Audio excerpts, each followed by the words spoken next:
Good morning. Thanks for joining us to hear about the UK Biobank's Imaging Enhancement Project. My name's Steve Garratt. I'm the Imaging Programme Manager here at UK Biobank, and I'm acting as your chair for today's event. Most of you joining us today will not have taken part in our study yet, but we're very much hoping that you'll want to after today's talk. This is an incredibly ambitious study. We want to image 100,000 of the original 500,000 participants who were recruited between 2006 and 2010. There is nothing quite like it in the world. Any similar medical imaging studies have fewer than 10,000 participants. When we started our pilot back in 2014, we recruited around 7,000 just in that pilot study. Now we're at 75,000 participants, and we're nearing 40,000 participants in Stockport. This initial phase of imaging in Stockport is going to end in the next few months as response rates dwindle. Unlike the baseline visit, there are only 4 imaging sites, and they're spread across the country. We have one in Newcastle, one in Bristol, a site in Reading just outside of London, and this one in Stockport. The Stockport site covers most of central England, the North West and North Wales, and will likely be your nearest centre. We're going to provide a little bit more information on the location of it shortly. Once we've finished this initial phase of imaging, early next year, we're going to embark on an even more ambitious study to re-image 60% of those 100,000. So we'll want 60,000 people to come back for a second imaging visit. So we have an agenda today that we very much hope you're going to find interesting. First of all, Sean from our Participant Contact Centre will talk a little bit about the process of making an appointment. Then Steve Hill, our lead radiographer, is going to talk about what you can expect during the assessment in Stockport. Isobel Tandy is going to talk a little bit about what comes after the assessment has finished. And finally, Dr. McManus is going to give us an example of how the imaging data is already being used in research. At the end of this session, there will be some time for questions and answers from the whole panel. So, just to provide a little bit of housekeeping, we've around 90 minutes with you today, and we'll be trying our very best to stick to our timings. Any questions that you have during any of the sessions, please type them into the chat box. We'll answer as many of these as possible at the end of the talks. If you're unable to stay for the whole presentation, or if you miss anything, you'll be able to watch the presentations again via our website. And this on-demand content will also have captions available.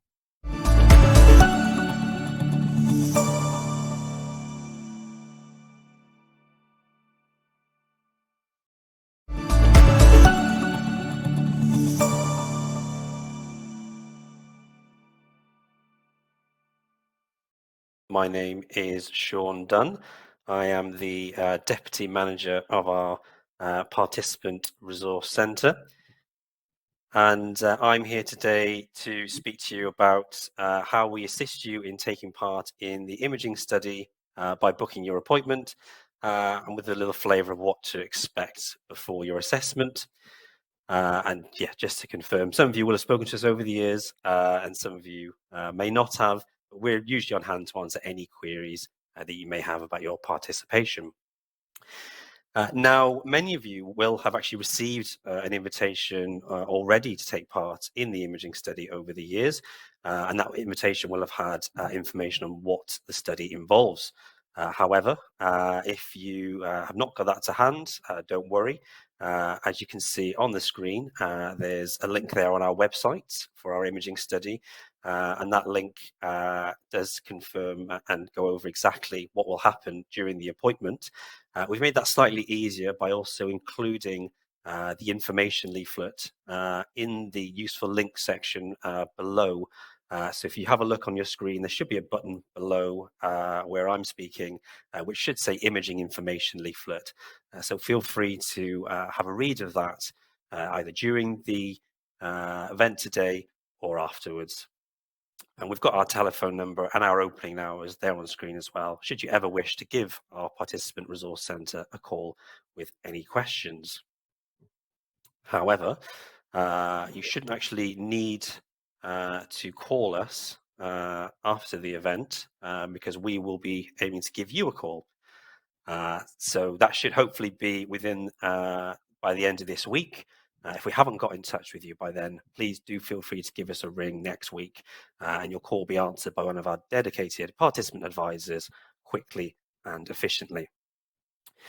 Now, usually you will need your participant ID number to hand, and when you do speak to us, that is included on all correspondence that we do send out to you.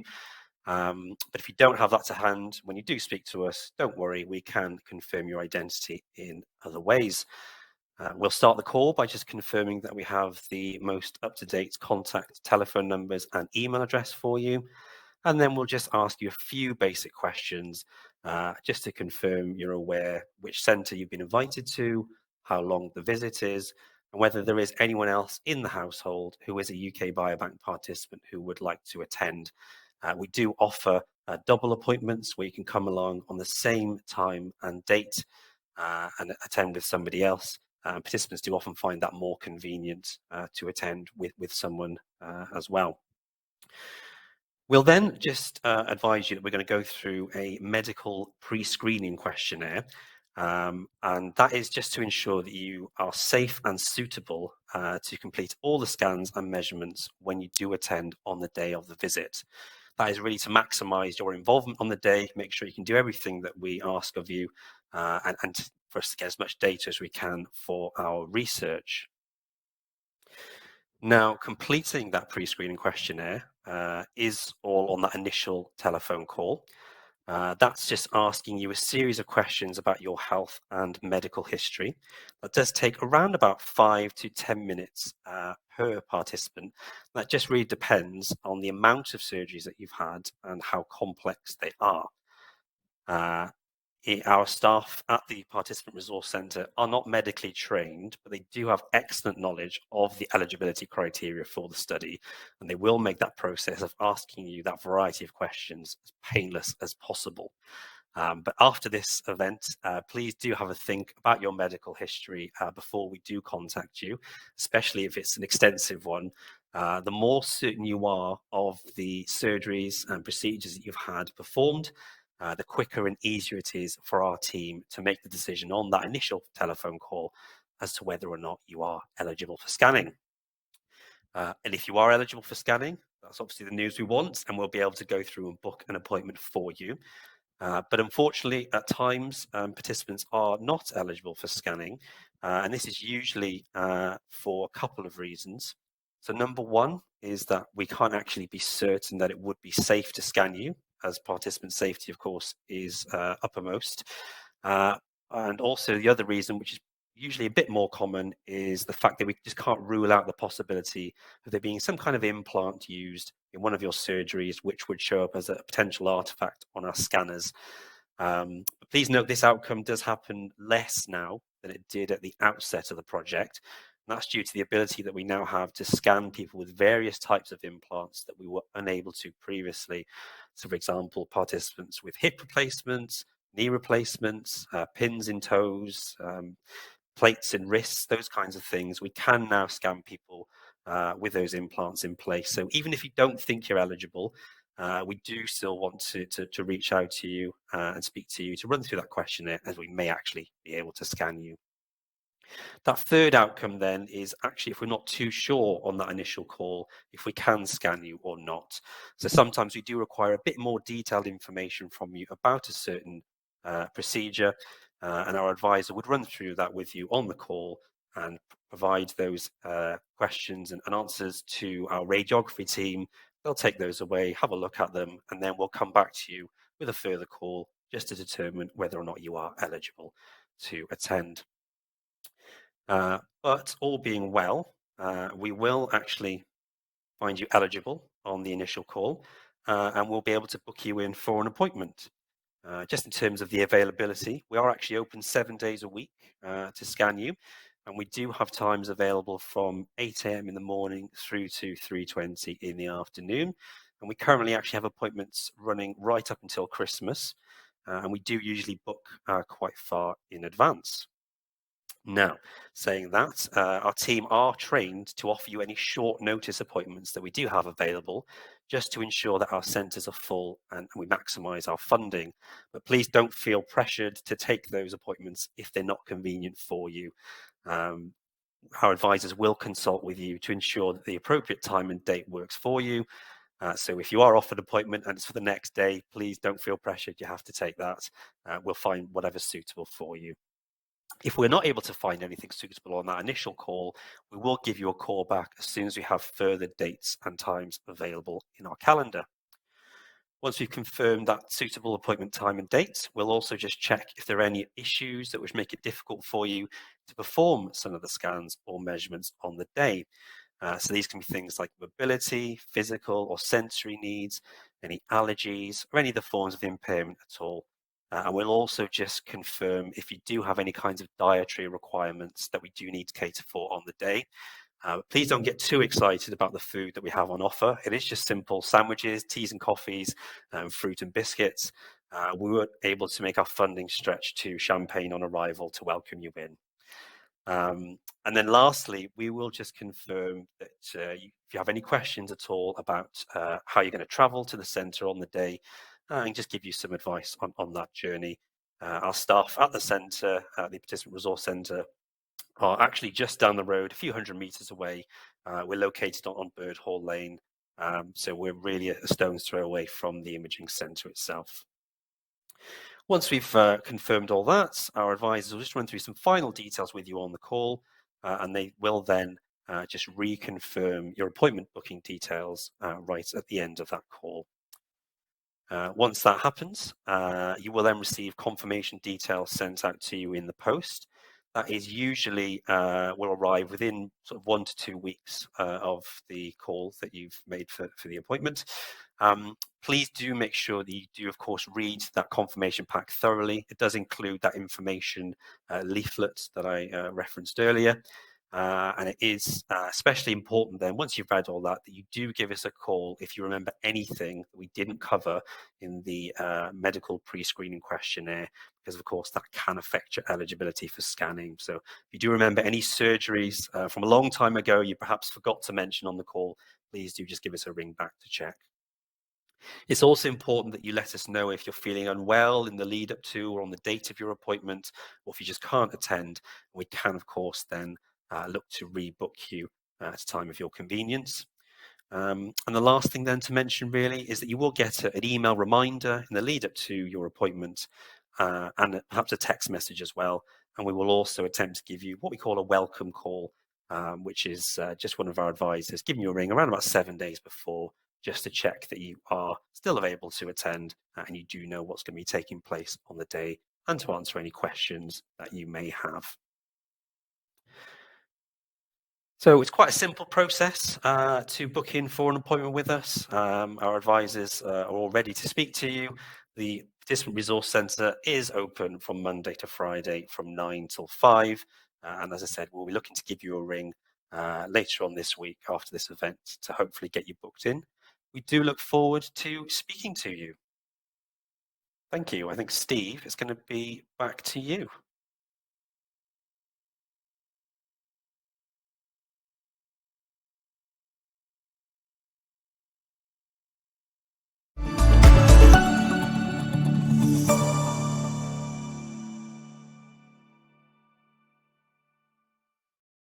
So we're going to pass now to Steve Hill, who is the lead radiographer for UK Biobank, and he's going to give you a little bit of an insight into what to expect during your visit to Stockport.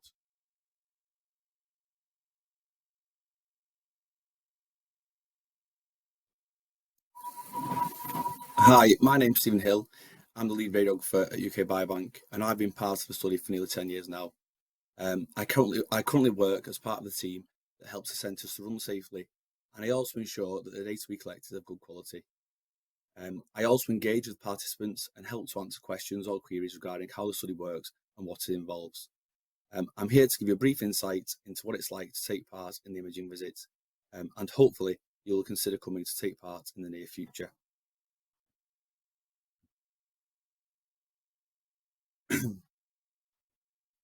So you may have been to our Shield Centre many years ago now, but for those that haven't, we are based in South Manchester, a few miles from the airport, and this centre was set up to image all of the north of the western cohort, as seen here.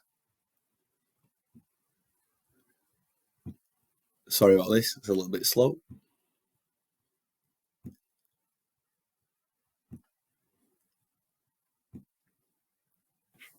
Okay. We're nice and easy to get to, with excellent motorway links to the M60 and M56 for those of you that choose to come via car. If you choose to come via train, we are based just a few miles away from Stockport railway station, where we will provide you with a free taxi service to our centre.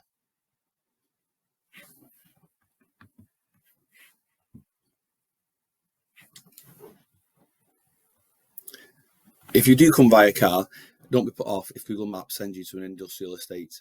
We are based next to Cheadle Heath Police Station on a small industrial estate, as seen on the image. Here we provide free parking to our site, and we also provide information on how to get to our site in our pre-visit pack.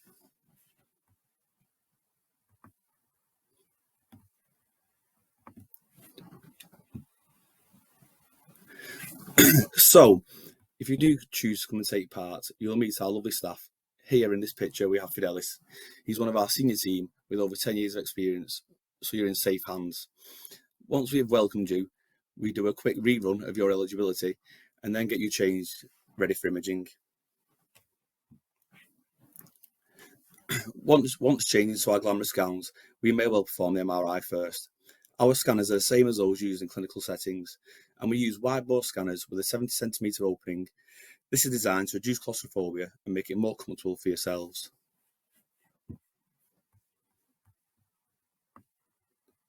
So this picture shows the view of the radiographer as we scan you when you're in the scanner. We can see you throughout the scan and we will look after you. We also give you a handheld button to press should you need this.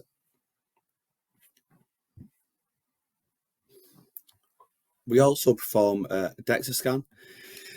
This takes approximately 20 minutes in total and consists of lots of small images of different parts of your body. We may ask you to bend your knees or lay on your side or hold very still during the DEXA scan. It's completely normal and our staff will tell you exactly what you need to do in order to get the best images.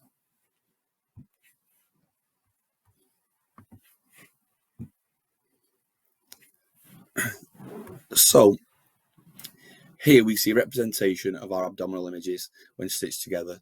The scan takes approximately 10 minutes and is performed straight after the MRI of your heart.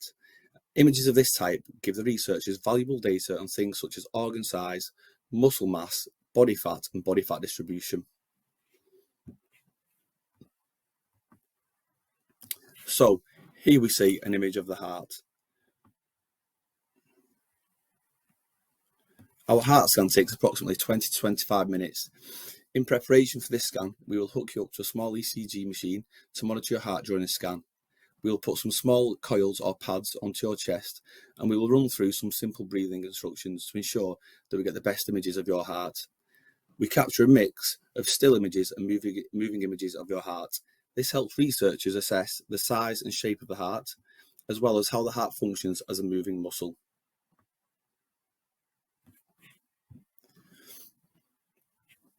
Here we see some imaging data from the brain scan. During the brain scan, we collect a mixture of images that allow researchers to review brain anatomy as well as how it functions. The images you see here show results from a functional test that you may perform, and it shows which areas of the brain are activated when you think about a particular task.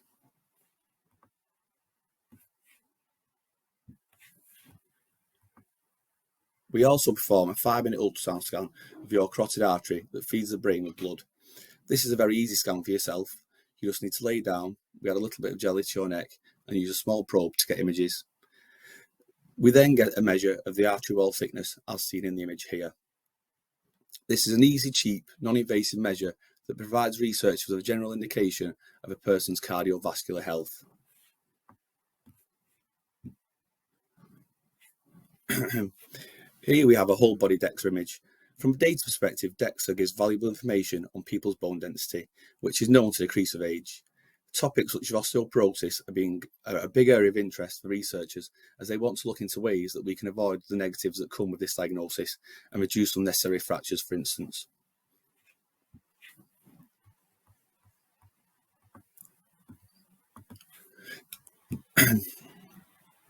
So, just to recap, after you attend, we will welcome you and make sure that you're safe to take part and get you changed. We then start the imaging aspects of the visit. Here it shows us performing the brain scan first. This takes approximately 40 minutes, including preparation, getting on and off the table. Just in case you didn't know, MRI scanners are noisy and they make different noises depending on the type of sequence running. I'm just going to play you a small clip just to give you an idea of what that's like.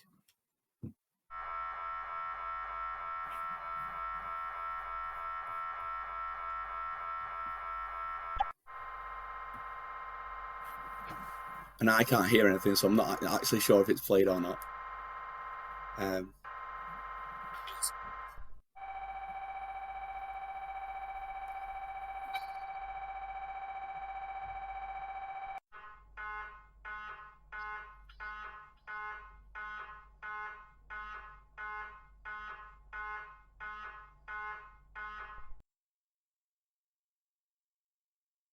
So, if you've heard those noises before, you will likely have already had an MRI scan.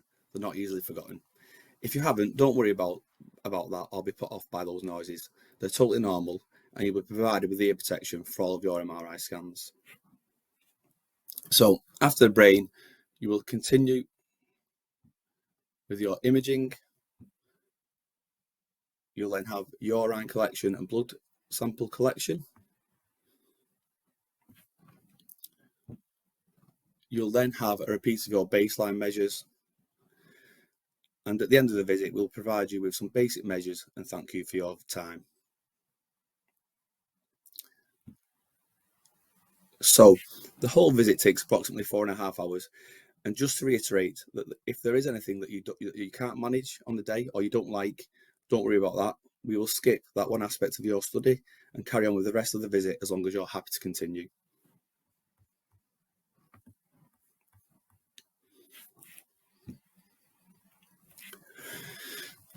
Excuse me. So lastly, I've got a slide to show how we operate our imaging centres and keep our scanners busy. Participants attend in groups of 3. Once screened and changed, one person will go onto the brain scanner, the other onto the heart and abdomen scanner, and the last will perform the DEXA scans. Each participant will then perform each scan and move on to the next scanner in a rotation. Once all imaging is complete, all 3 participants then move on to the repeat of the baseline. We then repeat this process multiple times each day, with the last group of 3 doing the entire study backwards.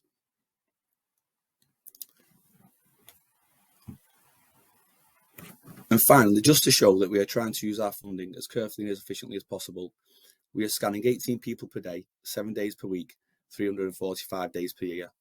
On that note, I'd like to thank you for listening to me. I hope that I can answer any questions that you may have in our later session, and I hope to see you all soon. Thank you.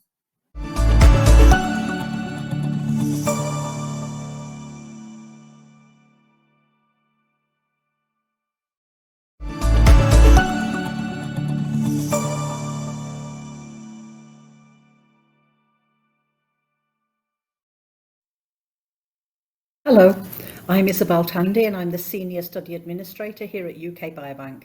My role is largely supporting participants through the imaging journey and other areas of your participation. So if you email to us, it may well be me that replies to you. So welcome to today. I'm going to talk to you a little bit about what to expect after the imaging visit. As you may be aware, we offer travel expenses. UK Biobank is a registered charity, not-for-profit charity.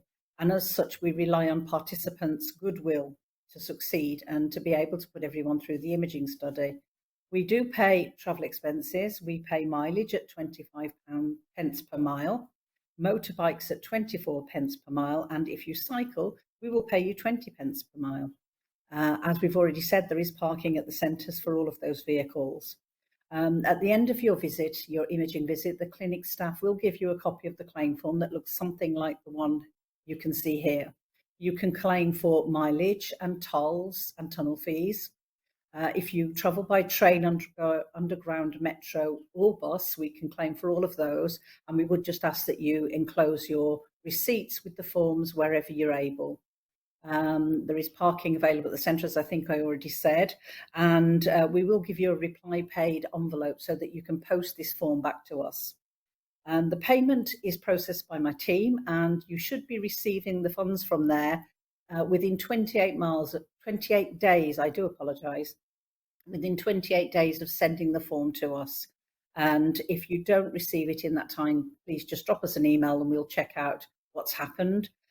Your payment to the bank will be referenced UK Biobank. And if there's any details on the form that we're not sure about, if your handwriting isn't clear, or if there's something when we've processed the form, the bank hasn't accepted it, we will simply send you a cheque in the post, and no questions asked, you'll receive that through the post instead. We are unable to pay expenses for participants unless they are attending with you as a carer or a supporter, if you need some help during the visit. As I said earlier, that we are a not-for-profit charity, and we are very, very appreciative of our participants for respecting the rules about claiming for participant expenses. After your visit, and usually 2 or 3 days after the visit, you'll receive a post-visit questionnaire. The link in the questionnaire will show SurveyMonkey. So if you open the link, it will come in an email, as all our correspondence does, with our Biobank logo on it and your PID. And it will show in your URL as SurveyMonkey. It is from us and it is legitimate. It'll take you approximately 5 minutes to complete. And we are really very grateful to you all if you take the time to fill this out for us. All of your feedback is very valuable, and our imaging team actually do review all of the feedback that we receive.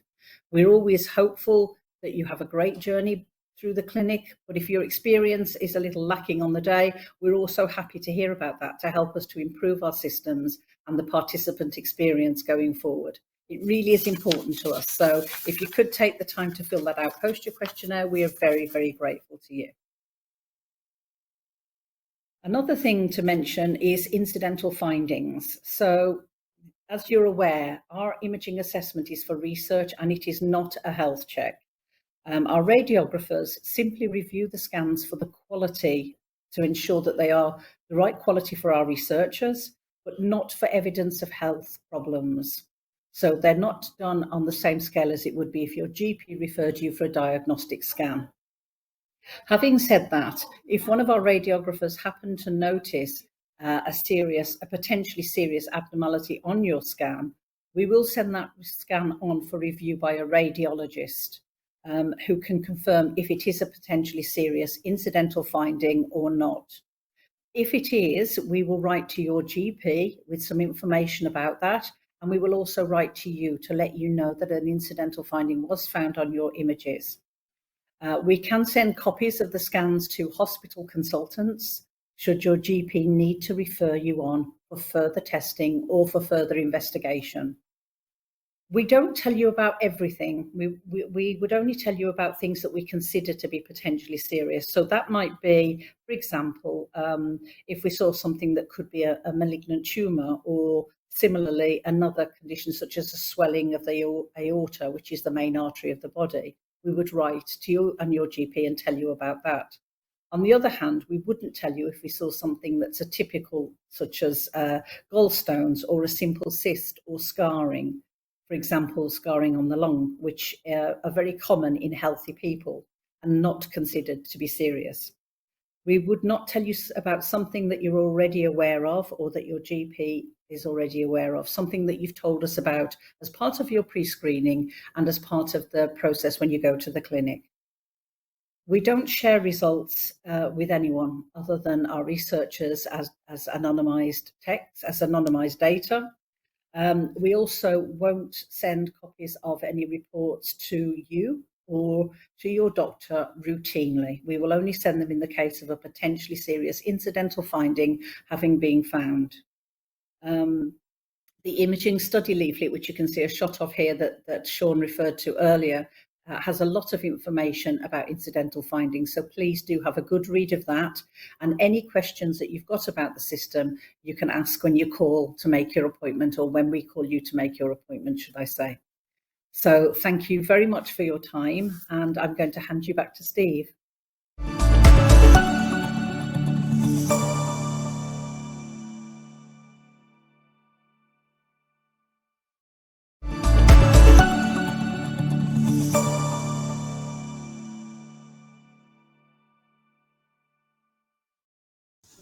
Hi everyone. So as Steve has just said, my name is Dr. Liz McManus. I am a researcher and a lecturer in psychology at the University of Manchester. And today I'm going to give you an example of my research using the UK Biobank data. And this research is exploring the impact of stress across people at different stages in the lifespan. So just to begin with the sort of the key goals of my research. So I'm interested in exploring how highly stressful life experiences and situations can impact us and impact our health. So by highly stressful life experiences, I mean things like bereavement or financial difficulties or instances of abuse. So these really extreme situations. And so I'm particularly interested in how this can impact our brain structures, our cognitive abilities, and our mental health. And so I'll be talking about each of these things in a little bit more depth throughout the presentation. So, as I've said, I'm interested in this across the lifespan. So I want to see if the timing in which these instances occur has different impact on our brain and on our cognitive abilities and on our mental health. So if the stress occurs during childhood or if it occurs during adulthood, is that the same impact? Does that differ? And how and why?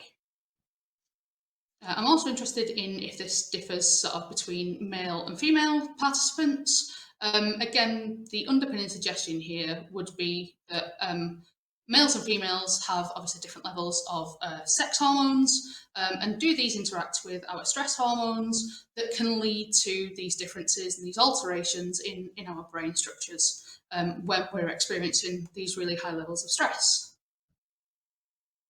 So to just give everyone a bit of an overview of what I'm talking about when I'm talking about stress. So we all experience stress in any daily situation. So I'm sure for a lot of the speakers here today, it's quite stressful giving a presentation in front of a group of people, but this is quite a minor stressor.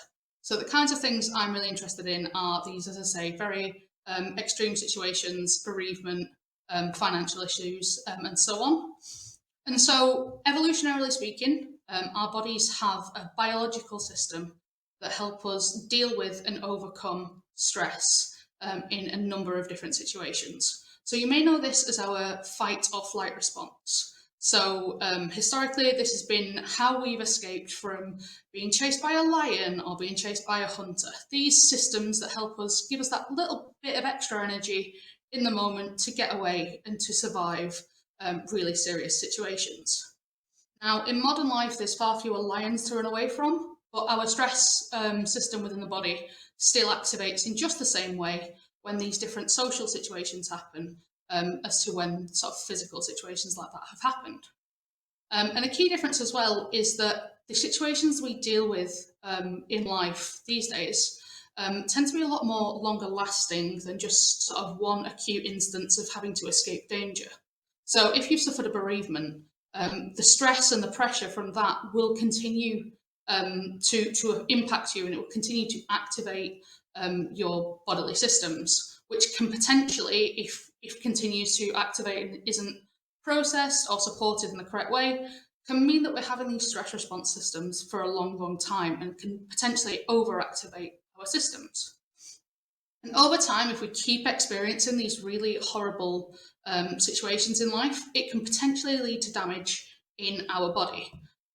So we don't exactly know how or to what extent systems like the brain or other parts of the body are impacted by stress at the moment.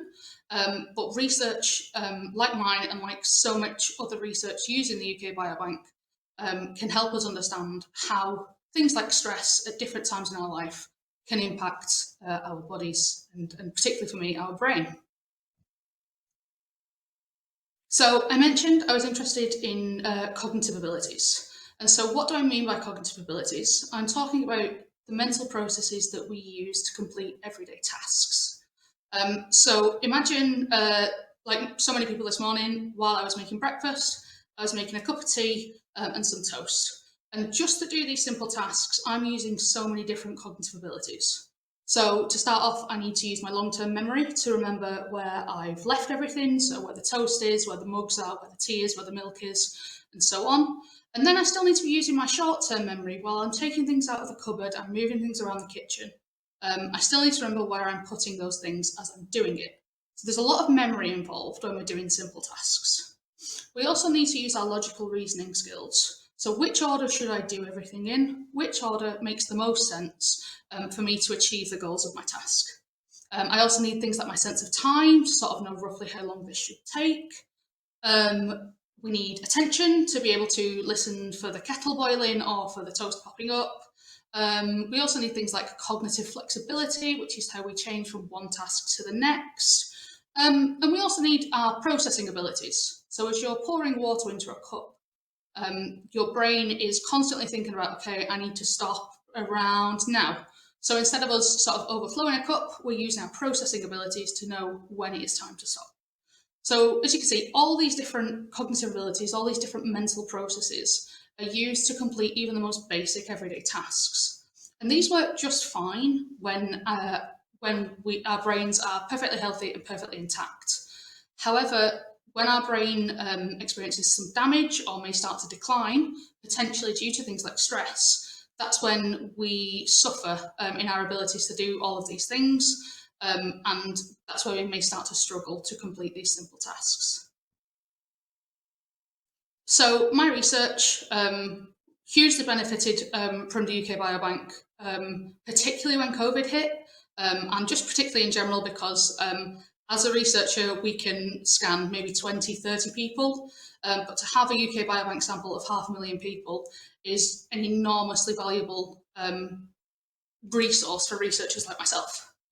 So when I was conducting this research, it was back in about 2020, 2021, and we only had about 40,000 imaging samples at this point. As you'll have already heard, this has grown since and continues to grow. So from starting off from the full 500,000 full UK Biobank samples, I'm interested particularly in some of the stress questionnaires. So some of you may remember, or some of you may not, completing 5 questions about experiences during stressful experiences during childhood, and 5 questions about stressful experiences during adulthood. And so from the 500,000 people, there's about 147,000 people who have data on the stress questionnaires. Now with this data, I split it into low, medium and high levels of stress experienced. And because I want to be maximising the differences, I'm not so interested in the people who've experienced sort of medium levels of stress. I'm particularly interested in comparing those who've experienced very little stress and those who've experienced a lot of stress. So for each of the childhood and adulthood questions, I create then 4 groups, a group with low childhood stress and low adulthood stress, a group with low adulthood stress and high adulthood stress, low childhood stress and high adulthood stress, high childhood stress and low adulthood stress, and then high childhood and adulthood stress. So as you can see, the group that has the most people in there are the people who've experienced low childhood and low adulthood stress. This is very normal, this is very encouraging to see because, as I say, we're talking about very traumatic, very stressful experiences. So we wouldn't want or expect to see that the most people had experienced all of these things. And so then once I've created my 4 groups, I have a subset of people from each of those groups who have MRI brain imaging data, as denoted by the little brain, and then groups of people who have the cognitive data, so the little head with the cogs would be our measures from the cognitive tasks as part of Biobank. So as you can see, I've got different numbers of data sets within each of those groups, and from there we were able to compare the impacts on the brain and on these cognitive abilities between people belonging to each of these 4 groups. So in terms of what we can do with the MRI brain images, as I'm sure a lot of you will already know, the brain is made up of grey matter and white matter. So grey matter is the bit of our brain that sort of does the job. So the bit that controls our memory, or the bit that processes our visual information, or the bit that processes our speech production. The white matter is the bit that connects all of these bits up. It's the way messages are passed throughout the brain to integrate all this different information from all of these different parts that allow us to do what we do in everyday life. So there's a key system within the brain. There's several systems within the brain, but a key one that I'm interested in as a stress researcher is known as the limbic system. Now, the limbic system does a lot of processing stressful information, but also is related to a lot of our cognitive abilities as well. So as you might realise, if there's damage to the bits that do stress, then that's likely to have a knock-on impact for the bits that do these cognitive abilities and such. So 2 regions I'm particularly interested in are in blue is the posterior thalamic radiation, and then in green is the cingulum of the hippocampus. So the idea here being that if repeated exposure to stress leads to this influx of these stress-based hormones, this can create damage to these white matter connecting tracks within the brain. Now, with MRI and neuroimaging data, we have several different ways of how we'd measure what we call tract integrity. How intact is the connection from location A to location B? And so, as I've mentioned, we wanted to be comparing these groups with these different levels of stressful experiences in childhood and adulthood.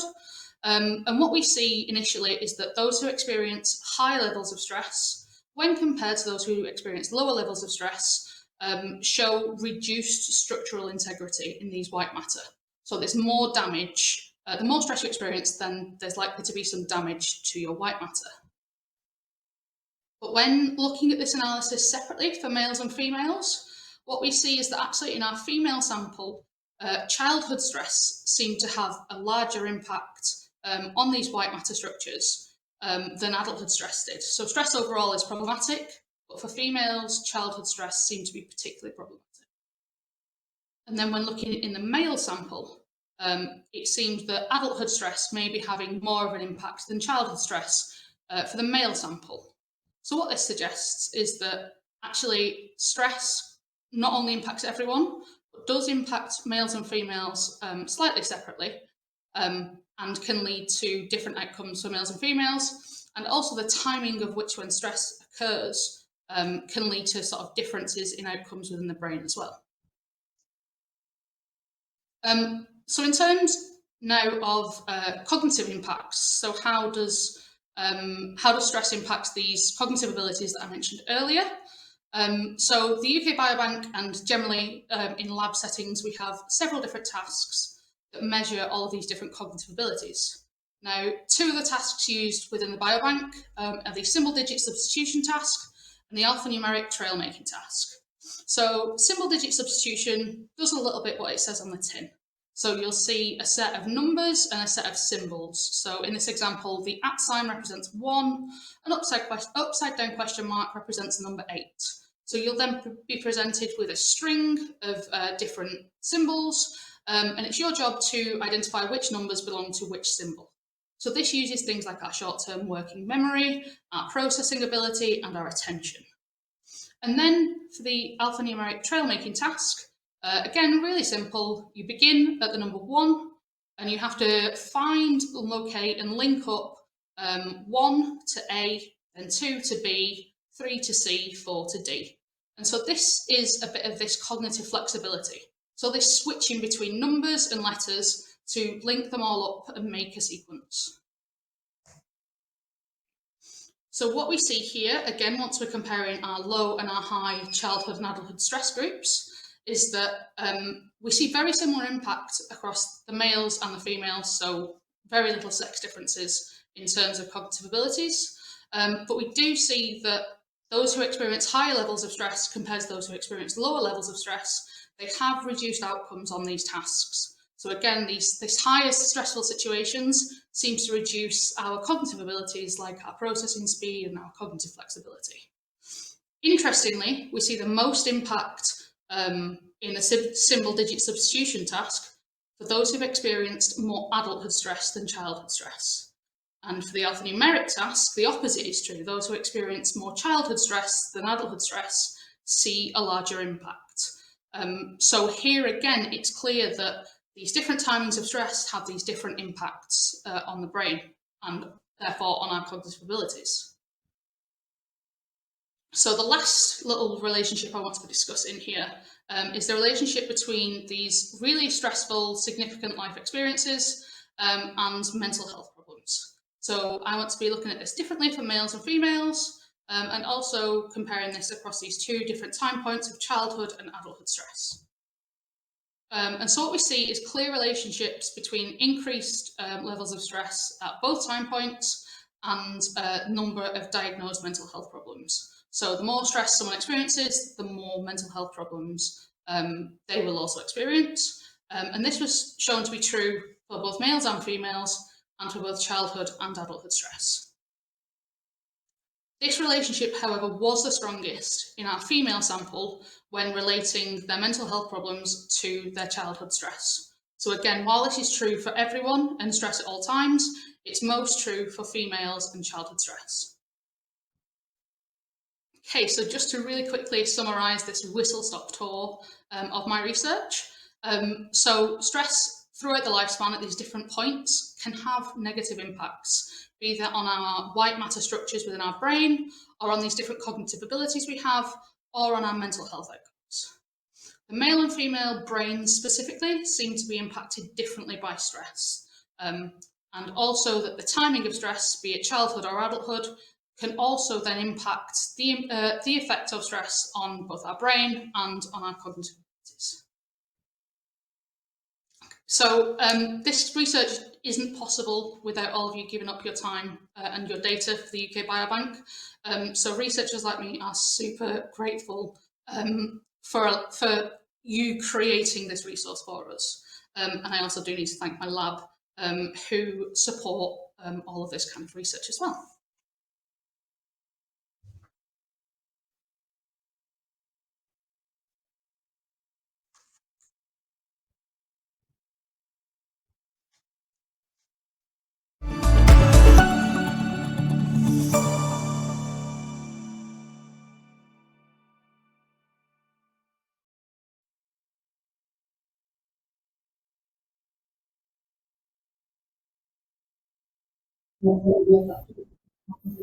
Thank you so much for that. That was really interesting. Now, we've some time for a short panel discussion. I think you've been adding questions throughout the talks, and we've chosen a few just to discuss now. If you've any last minute queries, especially for Dr. McManus, then please do type into that and we'll pick them up as we go along. If there are any questions we don't have time to answer now, there should be a button at the bottom of the screen where you can email our communications team and they will respond to any that we don't get round to after this talk has ended. Okay, so if we begin, I think Sean, there's a question for you can hopefully answer here. When you call participants after the event, do you know what phone number will show up on the screen? Is it going to be our 08000 number or? Yes, that's correct, Steve. It should just be the 08000 276 276 number. On some smartphones as well, I believe it will actually show UK Biobank, but not on all phones. If for any reason it doesn't, we are based, as I said, in Cheadle, and so any extension numbers that come up are as a Manchester number. That usually means there's been something that's gone wrong with our telephony system. For it to be showing up as that, it should be the 08000 276 276. Okay, excellent, excellent. Thanks for that. So if I go to Steve Hill next, so we've had a question: can a participant take part if they have motor neuropathy or myelopathy issues? So the entire visit is 4.5 hours, and it is obviously quite complex. So if you, as long as you have the ability to walk down corridors, get on and off the scanner, and consent, and you have the mental capacity to perform the actual study, you will be able to take part. But all of that is assessed prior to the visit, with myself and the PCC working closely together to make sure that we get the right people through for the visit on the day. Okay, thank you. And sorry, Steve, just sticking with you. A participant says they have stage 4 prostate cancer. Are they likely to be eligible for the scans? So the condition itself doesn't prevent you from taking part. If you're fit and well enough and want to continue, having this condition isn't a reason to not attend. Okay, thank you. Sean, we'll come back to you as part of the screening call, I guess. Will having both knee joints replaced cause any problems? Yeah, I can answer that one, even without my medical background that Steve might have. But yeah, I think I mentioned previously, obviously in my talk, that we did used to screen out participants. That is to say that they weren't eligible when they had knee replacements, but that is no longer the case, and hasn't been the case for some time. So certainly, knee replacements in of themselves would not preclude you from taking part. In terms of the screening call, our advisors would go through it all with you, and they've got the medical guidance there at their fingertips. But knee replacements, we're not going to ask you to do a lap, run around the imaging centre or anything like that. So, but as long as those replacements mean you're fit and well to walk around the centre, get on and off the scanners, etc., then the knee replacements wouldn't be a problem. Okay, that's good to know. Isobel, if we could come to you. So we've had a couple of similar questions, just basically, do participants get to see the results? And then moving on, will they get any general advice, even if there's nothing serious found? Thank you, Steve, and thank you to whoever's put the questions forward. They're really good ones. Generally, you won't get results from the scans unless we do find a potentially serious incidental finding, as I said earlier. You will, however, get a short printout of some measures that we take, which are height and weight, your blood pressure, your percentage body fat and waist circumference, and your BMI. So they are obviously helpful for us all in assessing where we are with our own health, and if there are any changes that we require to make in terms of exercise, physical measures or diet. So they're very useful to have.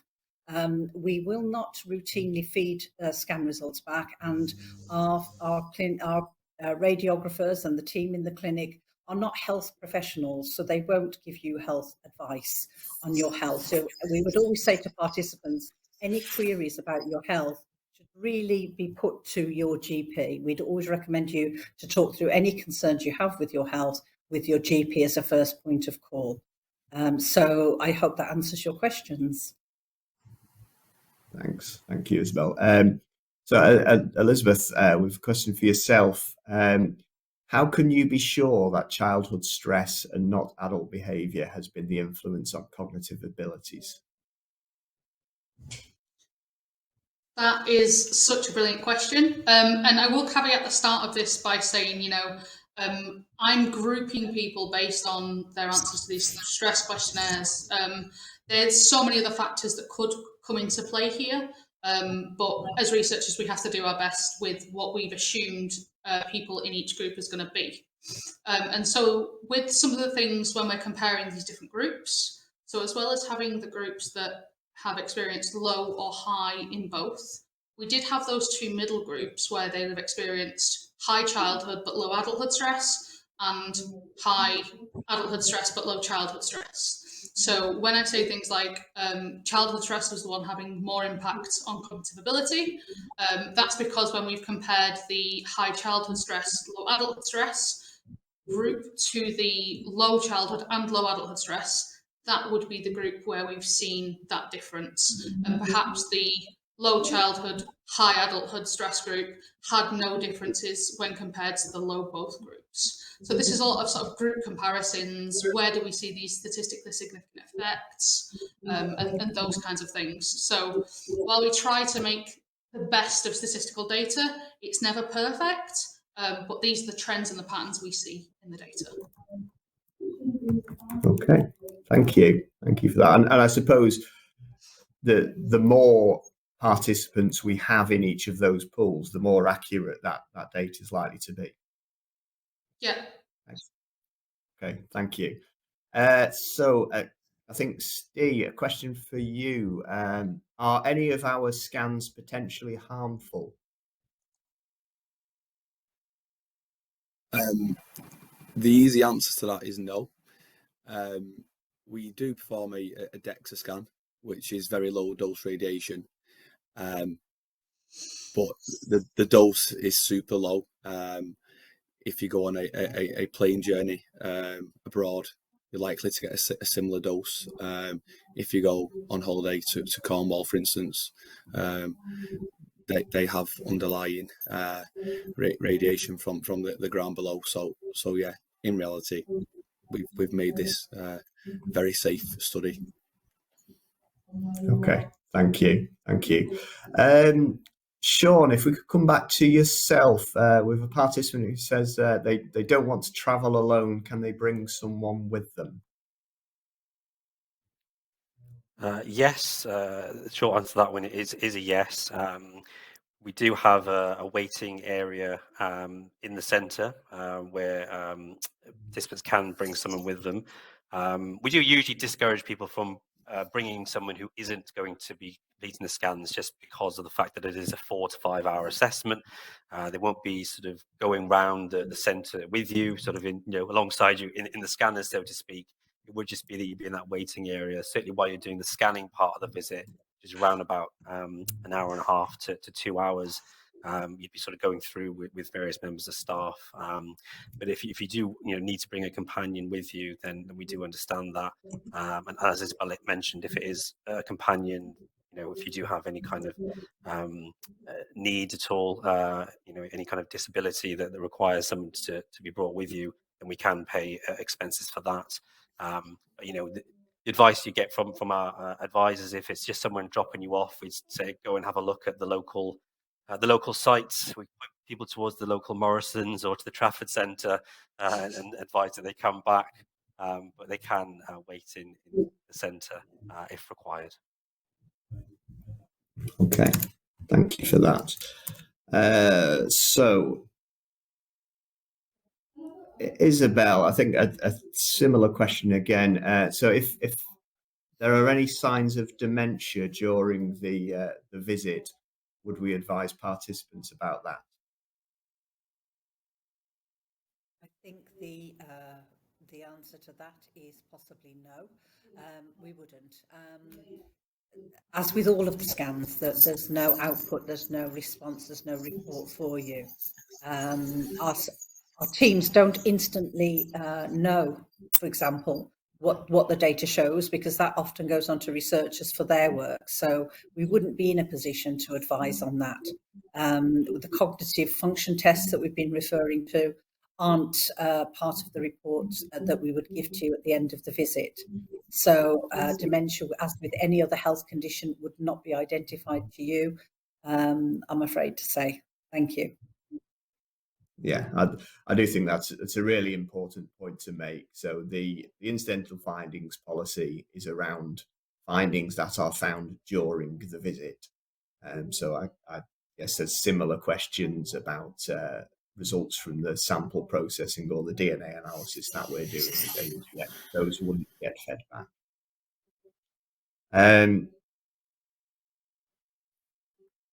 So there's a question about who's able to access data from the visit and how is it kept confidential. I think I'll take that one myself. So basically, any bona fide researchers are able to access the data.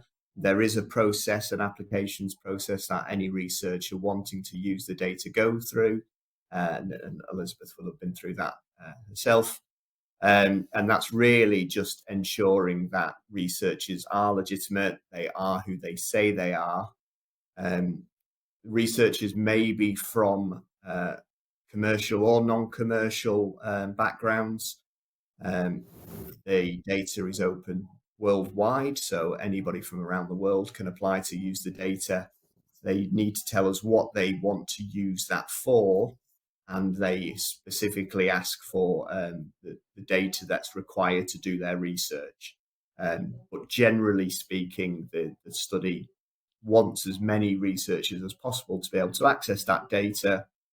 The whole aim of the study is about improving health of future generations, improving the way that illnesses are diagnosed, and looking for future treatments. So we do make sure that researchers are legitimate, but beyond that, we want as many people to access that data as possible. But all the data is anonymized before it goes out. If there is data that might help researchers identify you, so postcode data, for example, some people, there's not many who live within a postcode. That data is treated differently, and researchers have to go to that next level of justification for why they would need that detail. Okay. So, Elizabeth, back to yourself. Somebody has said quite rightly, fascinating research. Is there somewhere they could read more about it? Has it been published? Yeah, so this research was published, I think it was last year, and we'll make sure that the link to the online version of the journal article is available for anyone wanting to read this. It is written in a bit more technical language than the way I've spoken about it today, but if you're happy to keep up with that sort of thing, then absolutely please do go and read some more. As I say, today's talk was a very quick overview of that, so there are some other things that go into a bit more depth within that paper as well, if anyone is interested. Okay, thank you. Steve, sorry, can I come back to yourself? So somebody's entered in the chat, they have an acoustic neuroma and have yearly scans. Is there a time span that should be left between each one, as they're due another in December this year?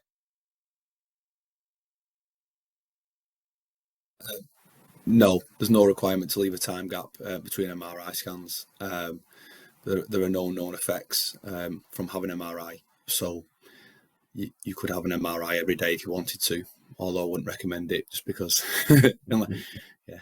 But ultimately, nothing prevents you from attending and having multiple MRIs.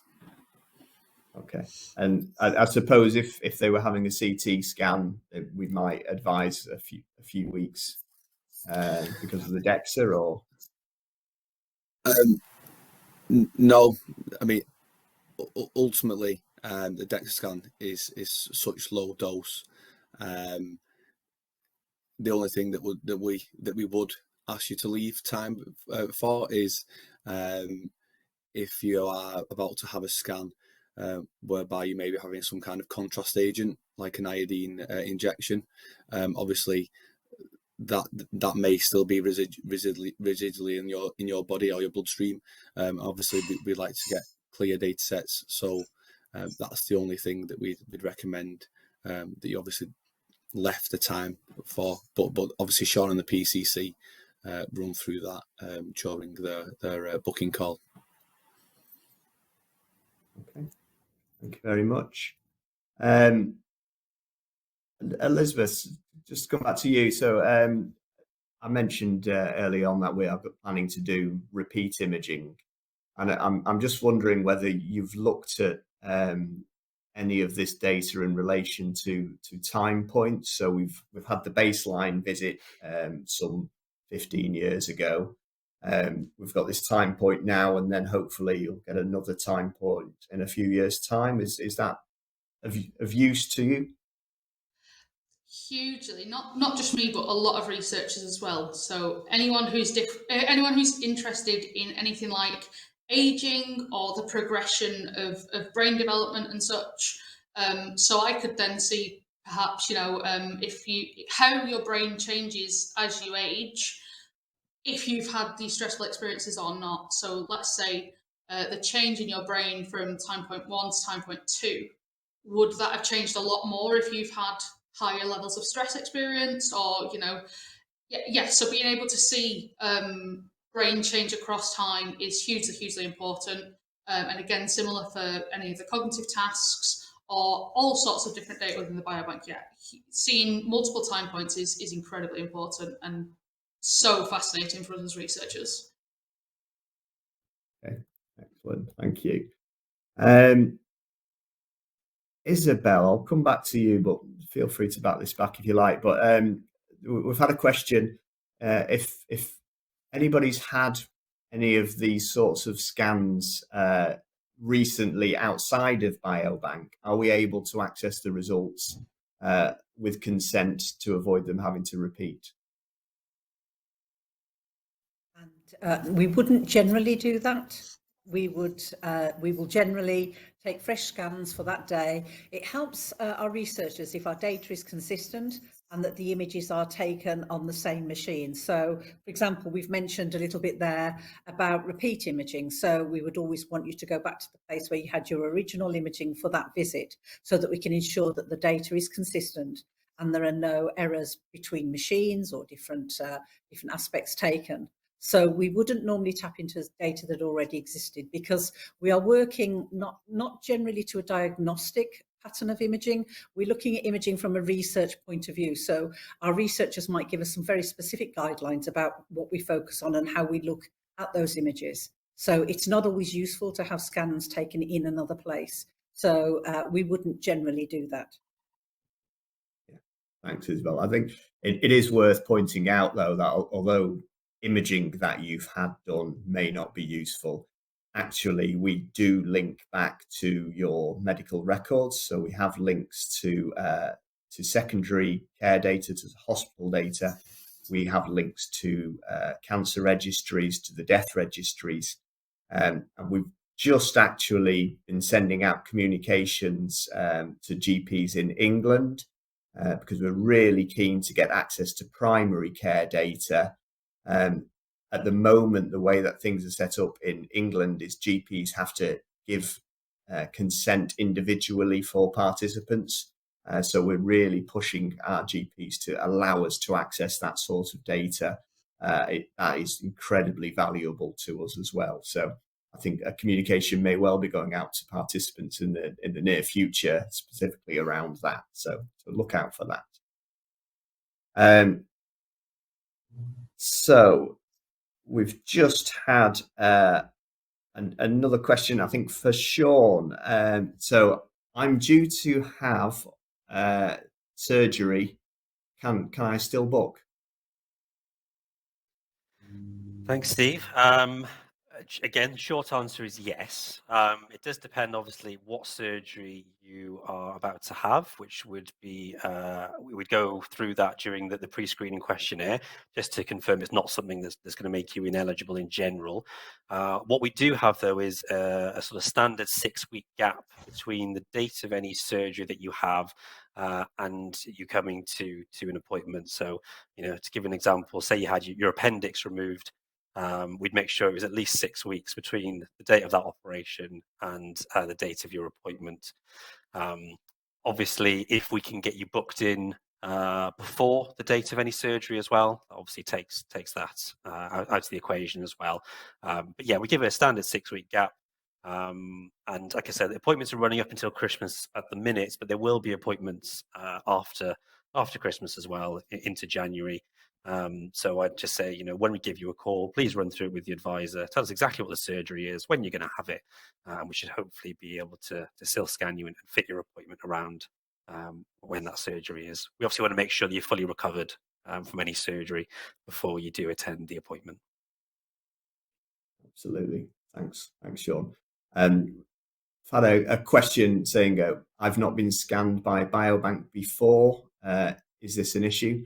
So at this stage, no, that is not an issue. So the vast majority of people, I think, on this call won't have taken part in imaging yet. That said, this window to take part is coming to a close at our Stockport site. So we would imagine the final few appointments for initial imaging are completed certainly by January, February this year. And we're going to move to repeat imaging. So starting with participants who came for their first imaging appointment several years ago, they'll be asked to come back for repeats. And similarly, if you were to come and take part in imaging in the next few months, you would be invited back probably in around 2027, 2028 to come for repeat imaging. So I'm very hopeful that you'll still be up for coming to see us at that time. And again, I think we've had a follow-up to the question about having imaging elsewhere. Just saying, they've had a similar scan, presumably on the same machine, but maybe not. But just to repeat Isobel's answer, really, the scans that we perform, the protocols that we perform are very specific for our researchers. They are very unlikely to be the same comparable images. So we're not able at this time to use them. Again, in the future, there may be potentially some scans that could be used in that way. But right now, we're looking to get them as similar as possible across all of our sites. So that the first participant who was imaged back in 2014 on the brain scan has a very similar set of images to anybody who's scanned now. Okay, I think we are out of questions. If there's any last minute ones, feel free to throw them on. But otherwise, I think it's just time to wrap up by, well, firstly, thanking all of you, all of our participants, for bearing with us. I hope it was enjoyable. I hope it's left you wanting to take part in this study. I'd like to thank everybody who's presented with us today, especially Dr. McManus for taking time out with her important role and giving us that really, really interesting talk. Thank you for that. Again, if you do have any further questions in the coming days, please do contact us either by emailing our comms team, and that's simply communications@ukbiobank.ac.uk, or, as Sean said at the beginning, one of our team will be calling you over the next few days to see whether you are wanting to take part and if you are booking you an appointment. So with that, thank you very much again, and we'll draw this to a close. Thank you.